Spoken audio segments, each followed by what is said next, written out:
Hello, everybody. Thank you for listening to the Healthy Project podcast. I'm your host, Corey Dion Lewis.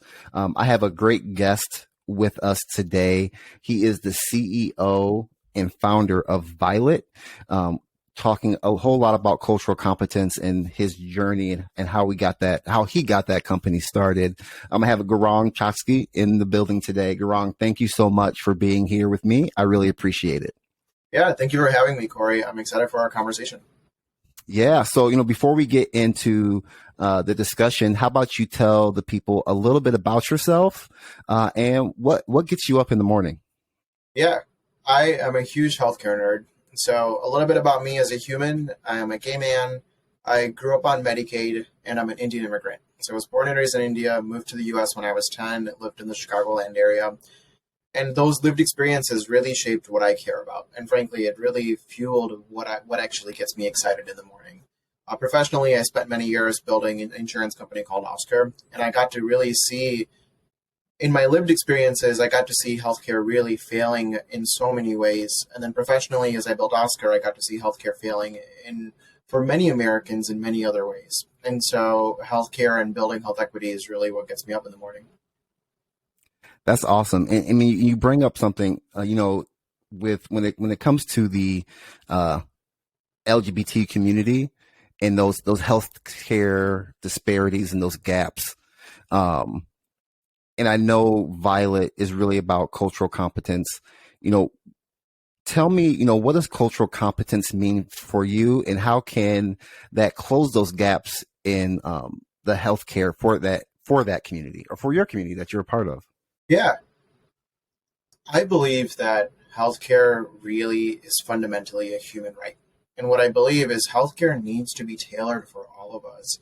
That old cliche of, oh, I don't see race. To me, in healthcare, that is what causes health disparities. Or I don't see sexual orientation, or I don't see gender identity. No, we want clinicians to actually see us as humans. We want clinicians and others to actually understand intersectionality, right? I'm a gay Indian immigrant, and if there is something I need to be taught for being a gay man where there's unique disparities, or being an Indian man, maybe there's unique disparities, and I want to be taught that. And oftentimes, as humans, when we go to our clinician, we really look to them for guidance, right? We say, we're here trusting you. We're giving you our trust to teach me what I need to know to live a long and happy, healthy life. And so for us, and for me personally, cultural competence is really about making sure we get to understand clinicians, we give them a safe space to really grow, and more importantly, the clinicians that are really exceptional working with different communities, we recognize that so all of these communities can actually find the right people for us. That's amazing. Part of me feels like, the more, I learn and I try to, figure out ways I can, best serve people and all that. It's like, I feel we tend to think too hard about this topic in the sense of it shouldn't be difficult for me to understand where someone, obviously I have a different lived experience than someone.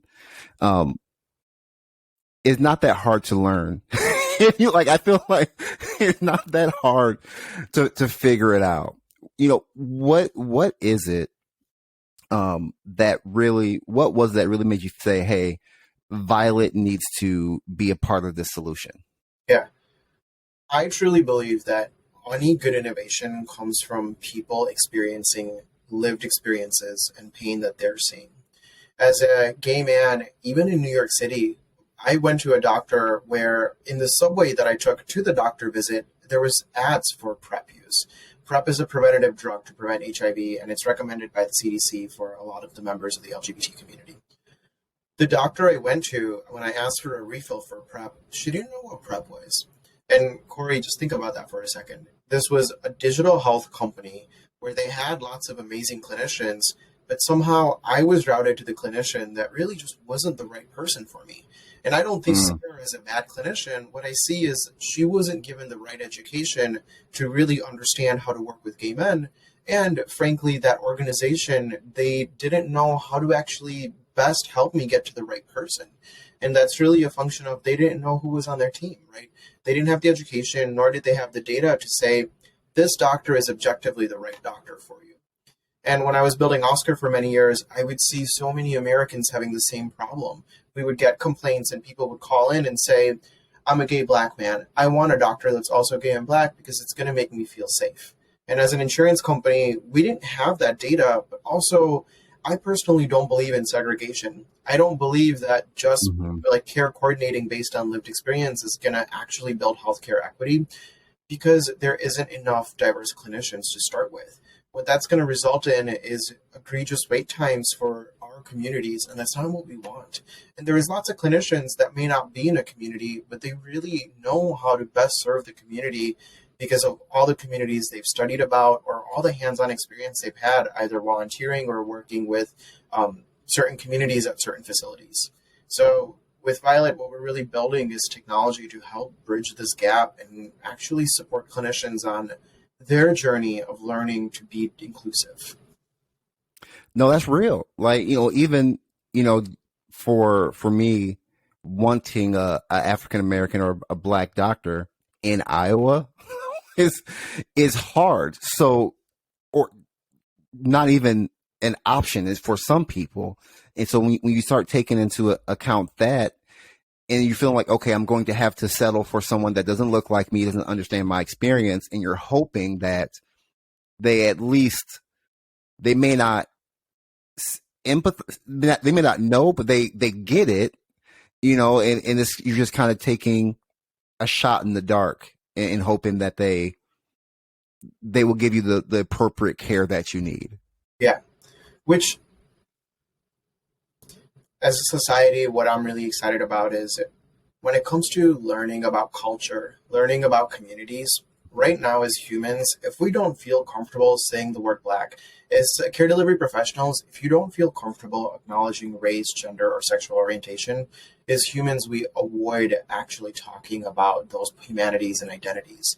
And so, what I'm excited about is with quality education, we actually are able to build self efficacy or confidence that people, the clinicians, actually believe they can deliver inclusive healthcare. So for me, what it really starts with is let's make sure people know how to even talk about race, gender, sexual orientation, and how to actually then tie in care delivery and inclusive care in their conversations with patients. Right. So how do we get this information to the provider? If there's a doctor that says, "Hey, I understand I don't know a whole lot about the Black community, the LGBTQ plus community, or Black people in the LGBTQ community, which is a thing as well. But I want to learn. What are they going to learn? How do they get that information?" Yeah. And this is where I'm proud of building Violet. So what we're building is the first ever masterclass like platform to actually teach people about culture, about identities. The way we work is we partner with companies like Galileo. Galileo was started by Tom Lee, who started One Medical. At Galileo and numerous other customers that we have, all of their clinicians learn with us. And the way we partner is we start by actually understanding who are the clinicians. We've created the first ever benchmarking framework for actually understanding how is that specific clinician doing already when they join the platform so we can help them grow. So we take into account a few different factors. We start with understanding who are they as a human, what communities do they belong to, but more importantly, we want to know what communities have they worked with or studied about, what communities do they actually feel confident serving, or communities they want to serve more. And using all that data, what we do is we relatively rank them so we can actually teach them that as a primary care doctor, here's how they're doing serving the BIPOC communities compared to other primary care doctors, whereas for gender identity, maybe they're at a different place. And then that really builds the foundation for them to learn. And then on the platform, what we have is education about anti-racism, about trauma-informed care, about the core communities that we're really passionate about. But the education, it's not the stodgy compliance-like education. It's not an hour e-learning where you keep clicking next and you get to the destination and you say, I'm done. I'm inclusive for the year now.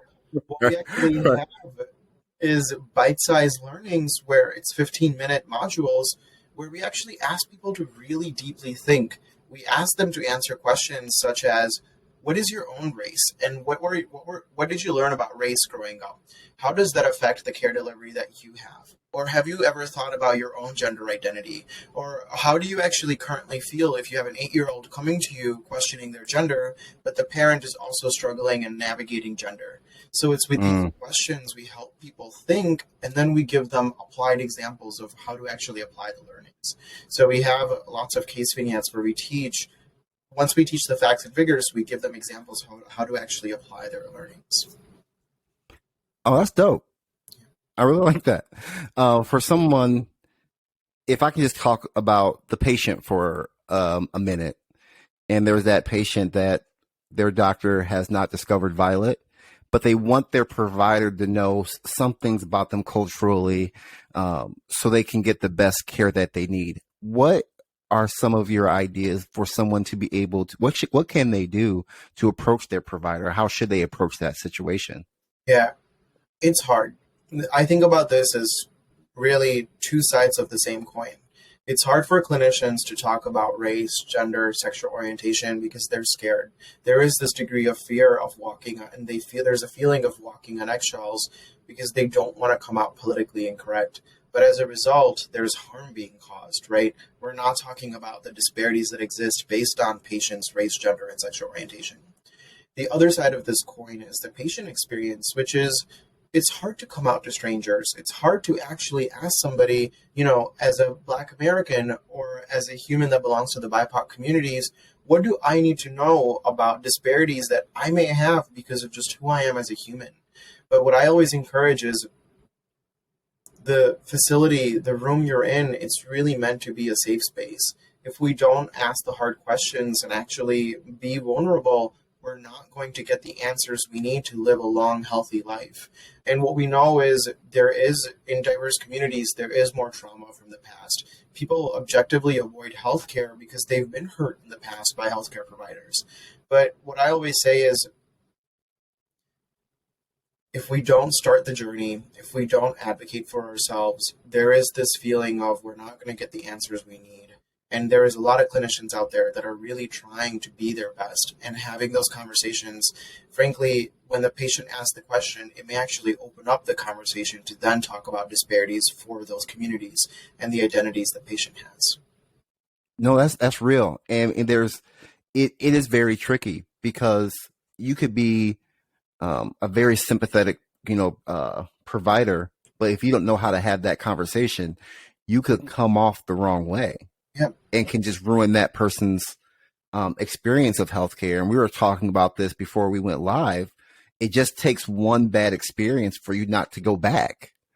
You know what I mean? So if you don't understand how to take that conversation and apply it and have a great discussion, Yeah. it could not really ruin somebody's life, but in a way it can. They don't come back and they get sick because of their one experience. And this is where I get really excited about what my team and I are building, which is on top of teaching clinicians, we recognize them when they're really exceeding serving diverse communities. Meaning, if you're a clinician, earlier I said we do this relative ranking. So if we objectively know you're more experienced and more inclusive because of everything you've learned, we'll make sure we recognize that. So we publicly recognize clinicians when they're excelling with delivering inclusive care to the BIPOC communities, the LGBTQ communities for sexual orientation, or the TGNC communities for gender identity. And what we ask our partners to do is, if they have a directory, if they have some kind of an application they're using to help patients connect with providers, use our badges, use our recognition.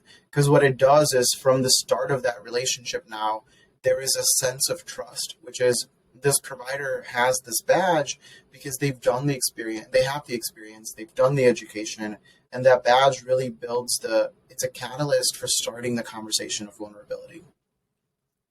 Oh, that's great. That's great. So are there other aspects of culture that you feel are important to this platform? I understand, the provider understanding, someone in different communities, LGBTQ, Black community, and understanding those cultures.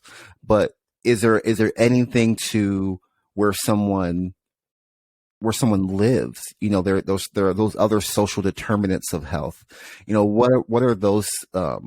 How can providers better understand someone's living situation as well? Because that is also very important.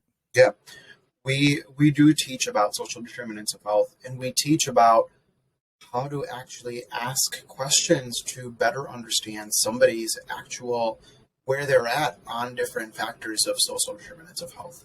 What we're hearing a lot from our partners, so Northwell, the biggest hospital system in New York, is one of our investors and a partner as well, is they really want support for many communities as well. We're often asked about, racial diversity, sexual orientation, gender identity. Those are three different core sets of communities, but there is other communities with very unique gaps in healthcare as well.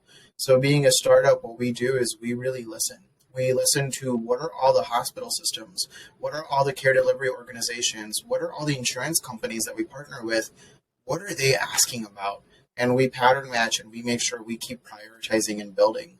But the future I get excited about is whether you're a veteran or you belong to some other community, the future is when you go and look for a doctor, you actually see a drop down that says powered by Violet, where you get to disclose all the communities you belong to. And now you actually get to find the right person for you that sits at the intersection of all the communities that you objectively are. Oh, great! So you is really putting the power in the patient's hands to better improve their health. Yeah, and I think a lot about trust, right? Which is if Violet, we're essentially a middleman, but we're really here to start that relationship in a positive way. Meaning, if you're a patient and you're seeing a directory with thousands of doctors, it's overwhelming. It's overwhelming to figure out who's the right person for you. But if we can help you get to the right person faster, we hope that opens the door to really have a more meaningful relationship with that provider. Absolutely. So, since you've started Violet, what's been kind of the hardest, part of, really starting this company and really having to get into the dirt of some of these issues in these certain communities? What's been the hardest part about that? Yeah. I'll answer the question in three parts. One is finding the educators. There are startups that say, we're the experts and we're going to do it all. That's not us. We know we need to pull in the community voices. We need to pull in the experts from the communities. So the way we teach is we find experts at Harvard, Yale, Stanford, at many universities where they're often teaching clinicians internally, and we ask the best educators to say, can we amplify your voice to the thousands of clinicians that Violet has on our platform? So it's starting with the quality of the education and finding the educators that really need a microphone to amplify their voice. So that's been a challenge. The second challenge is actually connecting with more physicians and providers. Right? There's a lot of mission-driven clinicians that raise their hand and they immediately join. But when you think about our customers, if they have 10,000 clinicians, maybe the first 3,000 join because they're really passionate and mission-driven, but the other 7,000 require a little bit of peer pressure. So it's really understanding how do we build the incentives and the excitements for people to learn. And then the final one is really just building a company as a founder that's just from a diverse background, right? I don't know how many founders grew up on Medicaid. I don't know how many founders had to navigate really starting at the age of 10, being the translator for their parents. But it's as somebody who is pretty diverse myself, making sure I take the time to understand how to build a venture-backed company. That's been a unique experience as well. Right, man. Well, good for you, man. I'm super excited for what you've been able to do, because that sounds like it's not Skittles and rainbows every day for you. It's not easy. It's not, but I will say it's not a challenge, but one of my biggest learnings and excitement has been when you're doing the right thing, when you're on the right side of history, people find you and they want to support you. We've had so many supporters come out of the woodwork, and frankly, it's been really humbling and exciting to know that when you're building a better world, people really come out and help you. That's awesome. That's great. Gaurang, I want to thank you again for being on the podcast with me. If anybody listening wants to get to know you, learn more about Violet, and participate in what you're doing, where can they reach you? Please, our website is joinviolet.com, and my personal email address is gaurang@joinviolet.com. Send me a note. We're a startup. We work hard, and we're always responsive. Awesome. And I'll make sure I have those in the link of the description of this episode so people can get to those pretty easily. Again, thank you so much for being on with me today. I appreciate it. And everyone, thank you for listening to the Healthy Project podcast. I'll holler at you next time.